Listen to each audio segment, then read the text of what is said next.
주로 이제 아주 그 곤란하실 질문이나 좀 이런 질문 위주로 뽑아봤습니다. 그게 우리 소나무당 특징이잖아요. 우회하지 네, 않고. 네. 자, 그 중에 하나가 그 들리는 소문에 의하면 우리 노영희 변호사님은 다른 정당에 입당을 하려고 하시다가 소나무당으로 입당을 하신 거라고 하는데 그게 사실인가요? 만약에 그게 사실이라면 이유는 무엇입니까? 이런 질문을 올라왔습니다. 네, 그거 사실이 맞습니다. 저는 이번 총선 말고 그 전부터 여러 당으로부터 입당 지휘를 받았었고요. 특히 이제 열린민주당에서는 기호 1번 준다고 꼭 와라 이런 얘기를 했었습니다.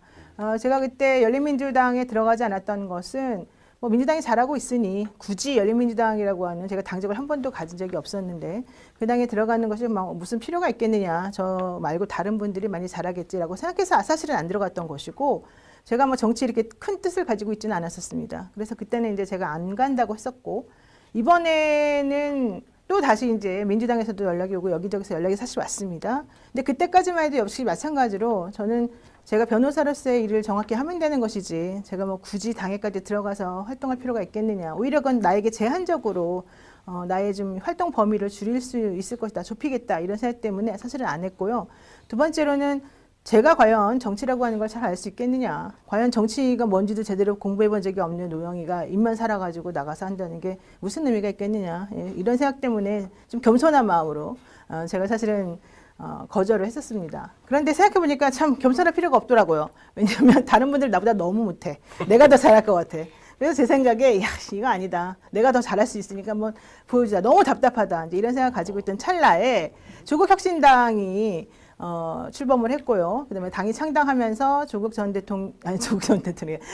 장관이 그 활동하는 모습을 보면서 저는 참 기분이 좋았습니다. 왜냐하면 조국 전 장관은 제가 봤을 때는 이번 윤석열 정권으로부터 많이 탄압을 받았고, 특히 온 가족으로부터 정말 힘든 시간을 보내오면서 여기까지 살아남았던 사람이기 때문에 저분이라면 뭔가를 할 수 있겠고, 저분 혼자 결국은 할 수 없을 테니까 수많은 본인을 지지하는 사람들과 함께 자리를 마련해서 새로운 정치를 펼쳐볼 수 있을 것이다. 그리고 좀 더 힘차고 가열차게 싸워줄 수 있을 것이다, 이렇게 생각했습니다. 그런데 그래서 제가 사실은 그 조국혁신당에 들어가려고 마음도 먹었었고요. 네. 그리고 이제 인재 영입되는 모습도 많이 보았었고요. 그랬는데 보니까 그 인재 영입된 사람들도 제 생각보다는 조금 좀 약한 분들이었고, 물론 이제 훌륭한 분들입니다. 그렇지만 많이 배우고 공부 잘하고 자기 전문 분야에서 열심히 하시는 그런 분들이죠. 근데 이제 생각보다 투쟁력은 조금 약해 보이지 않나, 이런 생각이 많이 들었고, 특히 이제 문재인 정부 때 청와대에 계시던 분들이 많이 눈에 띄어서, 그렇죠. 이제 그런 분들은 그러면 과거에 무엇을 잘해서 다시 이 당에 와가지고 어떻게 보여주겠다는 건가, 새로운 모습이 과연 나올까, 이런 걱정을 제가 조금 했었었고요. 그래서 사실은 그 당에 제가 들어가서 저도 한번 열심히 뛰어볼 생각을 했어요. 왜냐하면 수많은 사람들이 거기에 들어가라고 제안도 했기 때문에, 그리고 저는 되게 잘할 자신이 있었기 때문에 그런 마음을 가졌었는데 나중에 보니까 또 그게 아니더라고요. 그래서 저는 그럼 그렇게 하면 안 되겠구나. 근데 실제 정말로 무슨 뭐 보복감에 의해서 뭔가를 하려는 그런 것보다는 실질적으로 나서서 행동하고, 그다음에 본인의 역할을 정확하게 인지하고 할 수 있는 그런 기회가 마련된 곳을 내가 찾아야 되겠다라고 생각을 했고요. 그런 찰나에 이제 천남보당에서 계속 연락이 오고 같이 해봅시다라고 한 제안을 받아서 제가 진지하게 고민을 하게 됐습니다. 그래서 저는 어떻게 생각하냐면, 저는 이번에는 그 범야권 연대가 분명히 필요하다고 생각하고요. 그래서 민주당은 당연히 말할 것도 없고, 민주당과 같은 지향점을 가지고 있는 조국혁신당이나 소나무당과 같은 당들이 정말 열심히 싸워서 지금 현재의 상황을 좀 바꿔줬으면 좋겠다고 생각했거든요. 그래서 조국혁신당이 가지지 못한, 혹은 제가 좀 답답했던 그런 부분들을 이 소나무당에서 펼칠 수 있겠구나라고 하는 생각을 제가 하게 되었고요. 이 소나무당에 모인 면면들을 보게 되니까 송영길 대표야 말할 것도 없죠. 지금 이제 옥중에 있기 때문에 매우 제한적으로 활동할 수밖에 없습니다만은, 곧 그분이 나와서 본인의 어떤 억울함이나 이 상황에 대한 토로를 정확히 해주시게 되면 마음이 또 달라질 수 있을 것 같고, 우리들에게 지향점이 될 수 있을 것 같고요. 나머지 변희재 대표, 그다음에 최대집 의사협회 회장, 또 우리 정철승 변호사, 손혜원 의원님, 이런 분들의 면면을 보니까 다 여러분 아시다시피 엄청나게 투쟁적이고 전투적이고 일관적인 사람들이더라고요. 이것은 넘어가야 되는 강입니다. 너무 무서워요. 변희재와 최대엽의 강. 최대집의 강. 최대집의 강. 죄송합니다. 이것은 질문을 제가 약간 좀 완곡하게 해서 해야 될 것 같아요. 그대로 하면은 좀 너무 적나라하고, 과연 범민주 진보 진영에 속한다라고 자처하는 소나무당이 변희재 최대집과 같이 가는 것이 말이 되는 거냐? 그 사람들은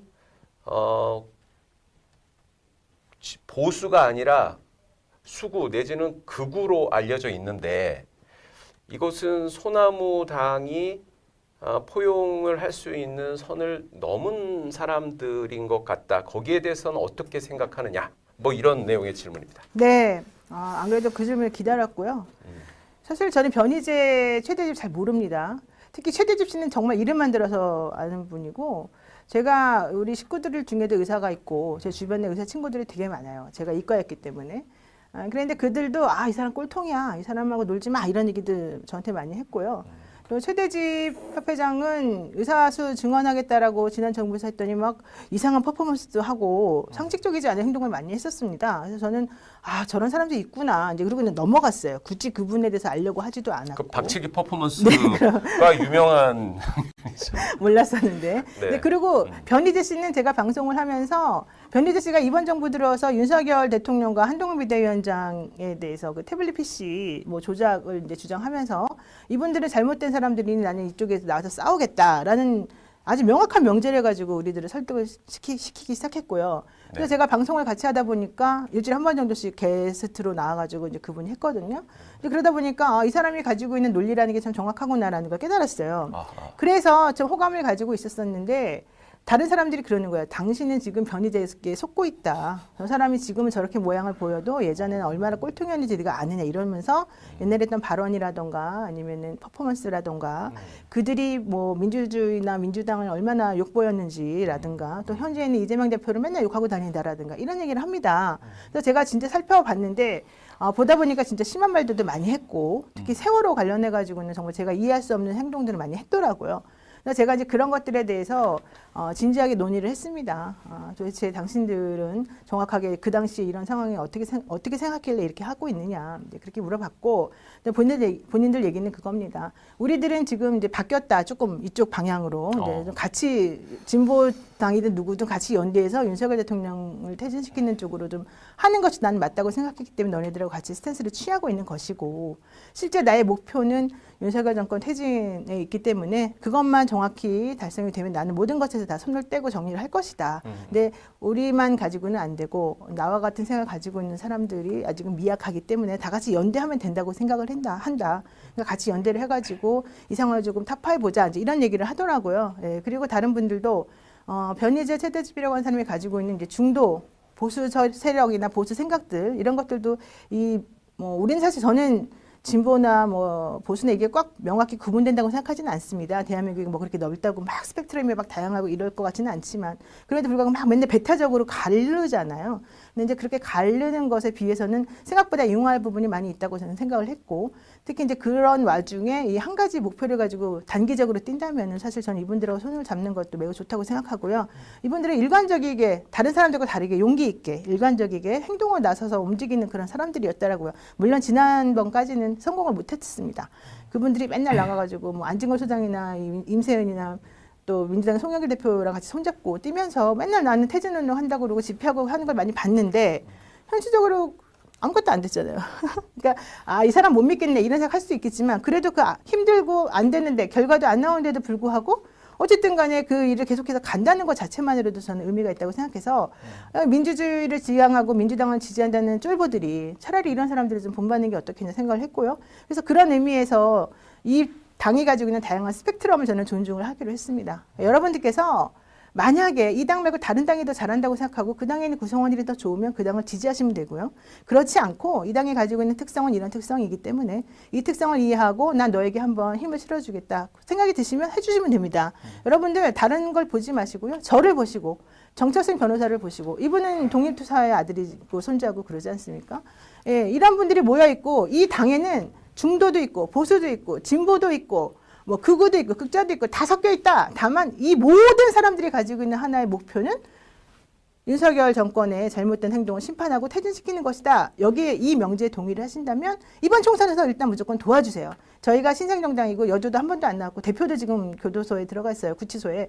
그렇기 때문에 아무도 몰라요. 저는 솔직히 말해서 우리 당이 1%나 얻을까 이것도 걱정했어요. 하지만 지금부터 움직이면 됩니다. 지금부터 여러분들께서 확신을 가지고 투표라고 하는 거, 선거라고 하는 거는 내가 스스로 만들어 나가는 이 대한민국에서 내가 얼마나 자랑스럽게 살 수 있는가를 스스로에게 증명하는 그런 페스티벌이라고 생각하고 있기 때문에 그런 잔치에 여러분들이 같이 초대해서 같이 어우러져서 이 장에 뛰어들고 싶고 역사를 만들고 싶다면 그 디테일에서 조금 서로 다른 생각 가지고 있는 사람들 그걸 가지고 화를 낼 필요는 없다. 아주 극단적인 예로 민주당이 그렇게 하나의 이름으로 몰려 있었지만 민주당 내에 친문, 친명 지금 얼마나 싸우고 있습니까? 거기서 떨어져 나간 새로운 미래 그분들 얼마나 지금 현재 있는 민주당에 욕을 하고 막 난리를 쳤습니까? 여러분들이 지금 이 변희재와 정철승과 노영희와 뭐 손혜원과 송영일 간의 이 차이를 친문이라고 불렸던 이낙연 대표나 뭐 그분들이나 혹은 이재명 대표 간의 싸움이나 이 간극보다 훨씬 더 크다고 느끼십니까?